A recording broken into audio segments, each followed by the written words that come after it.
Hello बच्चों, कैसे हो आप लोग? बढ़िया।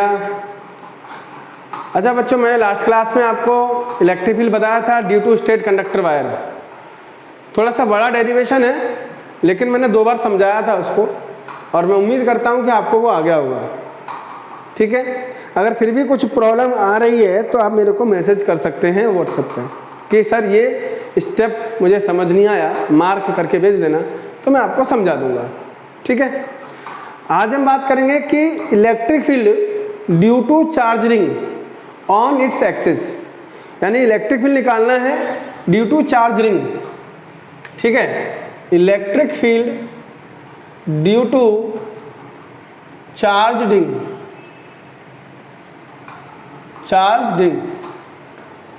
ऑन इट्स एक्सिस, उसके एक्सिस पे निकालना है। मान लो कि ये हमारी रिंग है और इसकी ये रेडियस है और ये सेंटर है। इस सेंटर से यहाँ से x डिस्टेंस पर P पॉइंट पर हम इलेक्ट्रिक फील्ड निकाल रहे हैं। समझे कि नहीं? है ना बच्चों? हम निकाल रहे हैं electric field due to charge ring on its axis, मतलब ये हमारी चार्ज रिंग है। इस चार्ज रिंग की वजह से इसके इस पॉइंट पर हम इलेक्ट्रिक फील्ड निकाल रहे हैं, P पॉइंट पर।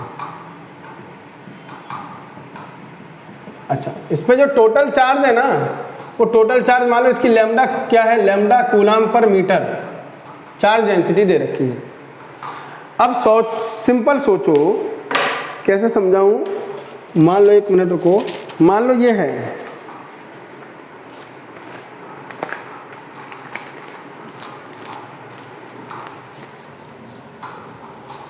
मान लो ये रिंग है, ये क्या है, ये रिंग मान लो आप, सर स्क्वायर दिख रहा है लेकिन रिंग मान लो। तो इस रिंग के सेंटर से, इस रिंग के सेंटर से x डिस्टेंस दूर एक पॉइंट P है। इस पॉइंट P पर इस पूरी रिंग की वजह से इलेक्ट्रिक फील्ड निकालना है। पहले वाले केस में ऐसा हो रहा था कि इस वायर की वजह से इस पॉइंट पर डिस्टेंस, ये वाली डिस्टेंस, एंगल जो इसके साथ एंगल बनना था वो, और डायरेक्शन, तीनों ही चेंज हो रही थी। लेकिन इसमें इस बार ऐसा नहीं होगा। इसमें ये सिमेट्रिकल है, देखो इस गोल है ना, सर्कुलर है ना, सिमेट्रिकल है। सिमेट्रिकल होने की वजह से इस वायर की पेरीमीटर के साथ, यानी जो चार्ज रिंग है उसकी पेरीमीटर के साथ ये जो डिस्टेंस है वो हमेशा सेम रहने वाली है। तो इसमें तो कोई चेंज नहीं आएगा, तो इससे हम बच गए। और इसके साथ जो थीटा बन रहा है वो भी चेंज नहीं होगा, बस चेंज होगा डायरेक्शन। कि देख, अगर तू ऊपर वाले की वजह से देखता है यहाँ पर, तो यहाँ आएगी इलेक्ट्रिक फील्ड की डायरेक्शन। नीचे वाले की वजह से देखेगा तो इलेक्ट्रिक फील्ड की डायरेक्शन ये आएगी। इसकी वजह से देखेगा तो, अगर तू ऐसे देखेगा ना, ऐसे, तो बेटा ऐसे आएगी। अगर तुम ऐसे देखते हो तो ऐसे आएगी। यानी कि इलेक्ट्रिक फील्ड की डायरेक्शन चेंज होगी, बाकी कोई और चेंज इसमें होने वाला नहीं है। आई बात समझ? तो मैं अब डायरेक्शन भी चेंज होगी तो भी दिक्कत है भाई, डायरेक्ट तो तब भी नहीं कर सकता मैं, क्योंकि ये वेक्टर क्वांटिटी है। तो इसका मतलब मुझे अभी भी क्या लेना पड़ेगा, एक छोटा सा एलिमेंट लेना पड़ेगा और उस एलिमेंट के 2 कंपोनेंट करूंगा, हॉरिजॉन्टल और वर्टिकल, और उनको सॉल्व कर लूंगा और आंसर आ जाएगा। आई बात समझ? हॉरिजॉन्टल लूंगा यानी एक छोटा सा एलिमेंट लूंगा, उसकी वजह से इस पॉइंट पर इलेक्ट्रिक फील्ड निकालूंगा और उसकी डायरेक्शन का एक हॉरिजॉन्टल और एक वर्टिकल कंपोनेंट कर दूंगा, उसको सॉल्व करूंगा और आंसर आ जाएगा। तो सबसे पहले मैं मान लेता हूं कि भैया यहाँ पर एक छोटा सा dl एलिमेंट ले लिया जाए। ये dl एलिमेंट ले लिया है ना, तो लिखेंगे let be consider small element is equal to dl, small element is equal to dl। Let be consider small element is equal to dl element मैंने ले लिया। ओके, अच्छा, charge on small element, charge on small element कितना आ जाएगा? Charge on small element आ जाएगा dq, और dq बराबर आ जाएगा लैम्डा इंटू dq। हाँ lambda into D L D Q आ जाएगा। अच्छा अब मैं बोलूँगा electric field due to small charge d q, तो डी ई बराबर d q at point P, तो डी ई बराबर क्या आ जाएगा, K E D Q by यहाँ से ये ऐसा, तो ये डिस्टेंस हमारी कितनी हो गई, आर हो जाएगी मान लेते हैं हम, है ना, और ये डायरेक्शन इधर आ जाएगी डी ई, और ये एंगल आ जाएगा थीटा। दूर दूर तक कोई दिक्कत नहीं है, तो डी बराबर के E D Q upon R square आ गया। बोल क्लियर। अच्छा अब वो दिक्कत नहीं है, डी ई बराबर के E lambda D L upon R square, ये आ जाएगा। अब इसका क्या करेंगे हम, एक कंपोनेंट करेंगे थीटा का, तो एक आ जाएगा डी ई कॉस थीटा और एक आ जाएगा डी ई साइन थीटा। अब प्रॉब्लम क्या है, प्रॉब्लम यह है कि अगर मान लो मैं छोटा नीचे भी एक छोटा सा एलिमेंट ले लूँ इसकी वजह से, तो इसकी वजह से जो डायरेक्शन आएगी वो इधर आएगी, किधर आएगी, इधर, तो इसका भी एक कंपोनेंट इधर आ जाएगा और एक कंपोनेंट ऊपर आ जाएगा। ऊपर वाला जो कंपोनेंट होगा वो क्या आएगा, डी ई साइन थीटा, है ना, आ जाएगा ना। तो यहाँ पर लिखेंगे, यहाँ पर ये तो आ गया। अब यहाँ लिखेंगे कि due to symmetry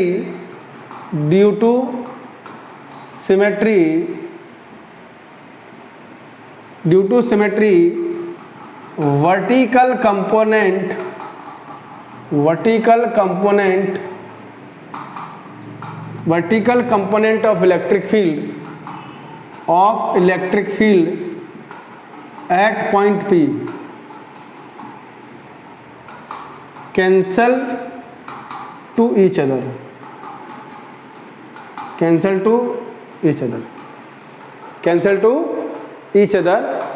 but horizontal component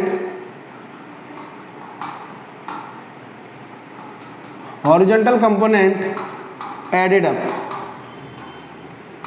यानी हॉरिजॉन्टल कंपोनेंट ऐड हो जाएंगे, बट ड्यू टू सिमेट्री ऊपर और नीचे की वजह से ये डी साइन थीटा आपस में क्या हो जाएंगे, कैंसिल हो जाएंगे।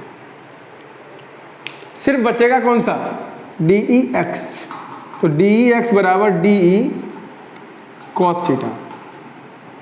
अब डी ई एक्स बराबर डी ई कॉस थीटा है तो निकाल लेते हैं, K E lambda D L upon R square. अब आर स्क्वायर की वैल्यू कितनी है, under root A square plus X square, तो यह आ जाएगा under root A square plus X square into cos theta. Cos theta की वैल्यू कितनी है, कॉस थीटा देखो, कॉस थीटा होगा बेस अपॉन हाइपोटेनियस, तो एक्स अपॉन आर, क्योंकि कॉस थीटा बराबर एक्स अपॉन आर है। ठीक है, लिख देंगे।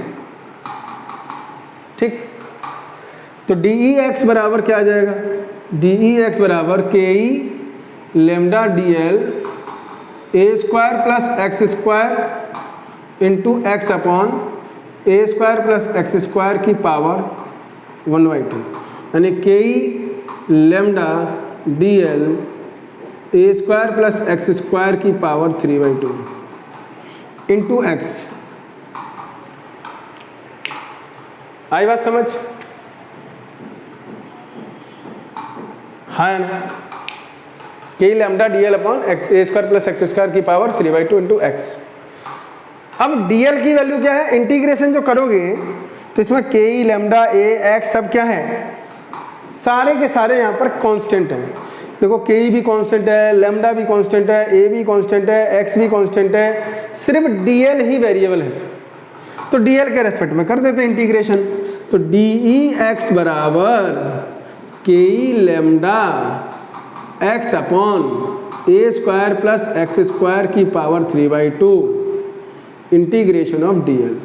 अब इंटीग्रेशन डी एल का करोगे तो कहाँ से पूरी रिंग का करोगे, यानी पूरे पेरीमीटर का करोगे, तो 0 से 2 पाई r 2 पाई a कर देंगे तो क्या आ जाएगा यहाँ पर, तो डी ई एक्स यानी सॉरी ई एक्स बराबर आ जाएगा K E lambda by A square plus X square की power 3/2 into 2 pi A into 2 pi ए।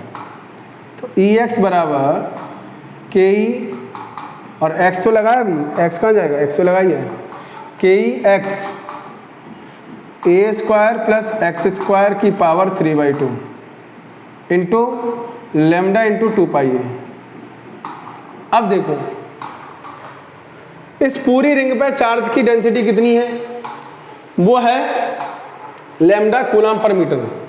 इसका टोटल चार्ज क्यू है, क्यू है, तो हम जानते हैं लेमडा बराबर क्यू अपॉन एल, यानी लेमडा बराबर क्यू अपॉन 2 पाई ए। तो क्यू बराबर क्या आ जाएगा, लेमडा इंटू 2 पाई ए। तो इसकी जगह पर क्या लिख दूँ, क्यू लिख देता हूँ। तो इसलिए ई एक्स बराबर क्या आ गया, के E lambda x Q sorry के e Q x upon A square plus X square की पावर 3/2। अब इसमें देखो इफ एक्स ग्रेटर देन यानी एक्स मान लेते हैं एक्स बराबर 0, इफ एक्स बराबर 0, अगर एक्स बराबर 0 रख दूं तो इलेक्ट्रिक फील्ड यहाँ पर कितना आ रहा है, 0 आ रहा है, ई एक्स बराबर 0 आ जाएगा। और इफ एक्स ग्रेटर देन क्या रख दूं, ए रख दूं, यानी एक्स जो है वो ए से बहुत बड़ा है, तो उस केस में क्या आएगा, अगर एक्स ए से बहुत बड़ा है तो उस केस में क्या करें, तो उस केस में हम एक काम कर सकते हैं, और वो काम क्या है कि रख के देख लेते हैं यहां से ई बराबर के ई क्यू एक्स, एक्स यहां से निकाल लेते हैं, तो यहां से आएगा एक्स क्यू, तो A square upon x square plus 1 की पावर 3/2। अब तू एक्स को बड़ा क्या कर ले, एक्स बहुत बड़ा है तो ये हो जाएगा यहाँ से एक्स स्क्वायर, तो ई बराबर के e q upon x square, और ये वाली वैल्यू हो जाएगी नेगलेक्ट। पूछ क्यों, सोच, ये ई बराबर के ई क्यू एक्स आया, एक्स क्यू से एक कट गया तो एक्स स्क्वायर बचा, ए स्क्वायर अपॉन एक्स स्क्वायर है, तो भैया एक्स स्क्वायर, ये एक्स तो ए से वैसे भी बड़ा है, तो A square upon x square तो बहुत छोटा हो जाएगा, बहुत छोटा हो जाएगा, तो ये नेगलेक्ट कर देंगे, तो यहाँ क्या बचेगा 1, तो आंसर आ जाएगा ई बराबर के e q upon x square. यानी कि इस केस में ring behave as point charge, किसकी तरह बिहेव करेगी, पॉइंट चार्ज की तरह, यानी फिर ये रिंग जो है वो पॉइंट चार्ज की तरह बिहेव करेगी। कैसे करेगी, पॉइंट चार्ज की तरह बिहेव करेगी। समझ गए, कोई दिक्कत, बोलो।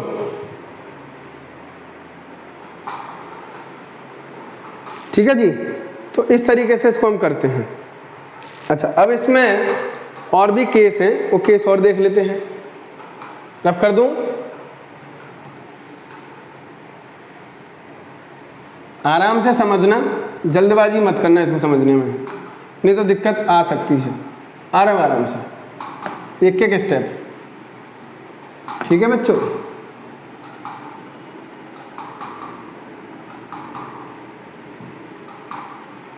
अब इसका ग्राफ देख लेते हैं। ग्राफ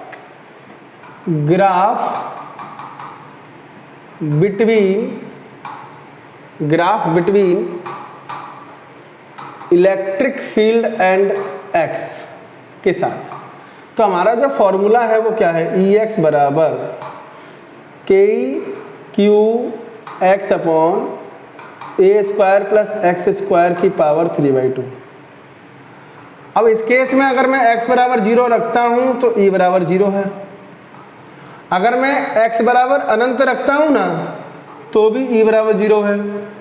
x बराबर इन्फिनिटी की जगह पर माइनस इन्फिनिटी रखता हूँ ना तो भी e बराबर 0 है। इसका मतलब क्या है कि भाई x पे भी 0 है, अनंत पे भी 0 है, माइनस अनंत पे भी इलेक्ट्रिक फील्ड क्या है, 0 है। ऐसा ये मान लो क्या है, हमने इलेक्ट्रिक फील्ड और इसके बीच ग्राफ बना रहे हैं, ठीक है।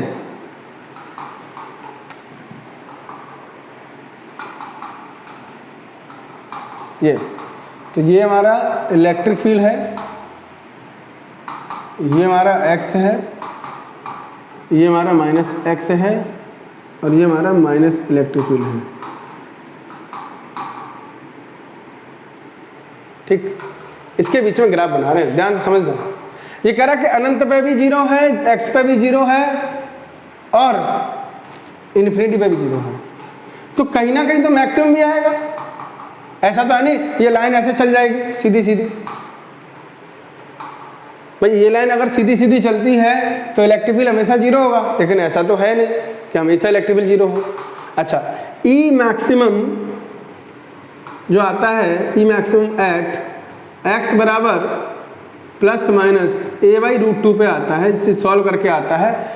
डिफरेंशिएशन कर देंगे, इसका डिफरेंशिएशन अगर x के साथ कर दें भाई dE/dx बराबर 0 कर देंगे तो x बराबर a/2 आएगा, a प्लस माइनस a/2। तो इसके इस वैल्यू पर ये क्या आ जाएगा, मैक्सिमम आता है। बाकी सब जगह बाकी इस पे 0, इस पे 0, इस पे 0 आएगा और मैक्सिमम इतना आएगा, इस पे मैक्सिमम आएगा, इससे ज़्यादा नहीं आएगा, ठीक है। इस वैल्यू पे x की इस वैल्यू पर मैक्सिमम आएगा e, और x बराबर 0 पे 0 है, x बराबर अनंत पे 0 है, x बराबर माइनस अनंत पे भी 0 है। सिर्फ x बराबर प्लस माइनस a/√2 पे ये मैक्सिमम आएगा e। इससे ज़्यादा वैल्यू यानी कि इस नंबर पर x की इतनी वैल्यू पर जो भी इलेक्ट्रिक फील्ड की वैल्यू आएगी, इस x की वैल्यू पे जो भी इलेक्ट्रिक फील्ड की वैल्यू आएगी वो ही मैक्सिमम है। उससे ज़्यादा इलेक्ट्रिक फील्ड इसके केस में नहीं आ सकता। तो इसके बीच में जो ग्राफ बनता है वो कैसा बनता है, वो कुछ ऐसा बनता है।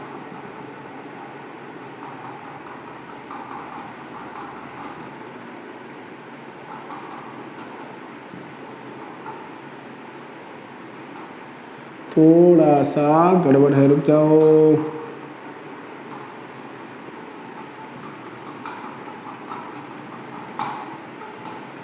ऐसे रहता है, यानी कि अनंत पे देखो, अनंत पर इलेक्ट्रिक फील्ड कैसे जा रहा है, 0 की तरफ। यहाँ पे अनंत पर इलेक्ट्रिक फील्ड कैसे जा रहा है, 0 की तरफ, ठीक है। और यहाँ भी अनंत पर कैसे जा रहा है, 0 की तरफ। आई बात समझ। सिर्फ इस जगह पर इलेक्ट्रिक फील्ड कैसे जा रहा है, मैक्सिमम है, जिसकी वैल्यू है प्लस a/√2। यहाँ पर जो इलेक्ट्रिक फील्ड आएगा वो आएगा ई मैक्सिमम, और यहाँ पर ई मैक्सिमम आएगा, यहाँ पर भी, पर वो नेगेटिवली आएगा, नेगेटिवली ई मैक्सिमम। कितने पर आएगा, समझे। ये इस पर मैक्सिमम आएगा, वो इतना आएगा, इस पर मैक्सिमम आएगा तो ये भी आएगा माइनस a/√2। तो ये ग्राफ बनेगा इस रिंग के रेस्पेक्ट में, इलेक्ट्रिक फील्ड और डिस्टेंस के साथ। समझ आया, कोई दिक्कत। तो ये है कहानी किसकी, electric field due to charge ring. इसके पीछे ग्राफ भी बता दिया, इलेक्ट्रिक फील्ड कितना है वो भी बता दिया। अब फिर अगली क्लास में हम पढ़ेंगे इलेक्ट्रिक डाइपोल। क्या पढ़ेंगे नेक्स्ट लेक्चर में, इलेक्ट्रिक डाइपोल, ठीक है। अब ये चैप्टर ज़्यादा दिन का नहीं है, ख़त्म होने वाला है, 2, 4, 5 5 to 6 लेक्चर और हैं, तो उसके बाद ये चैप्टर ख़त्म हो जाएगा, फिर चैप्टर नंबर 2 स्टार्ट करेंगे। ठीक है बच्चों, तो मिलते हैं नेक्स्ट क्लास में। ध्यान रखिएगा अपना, अच्छे से पढ़िएगा। Okay, bye bye.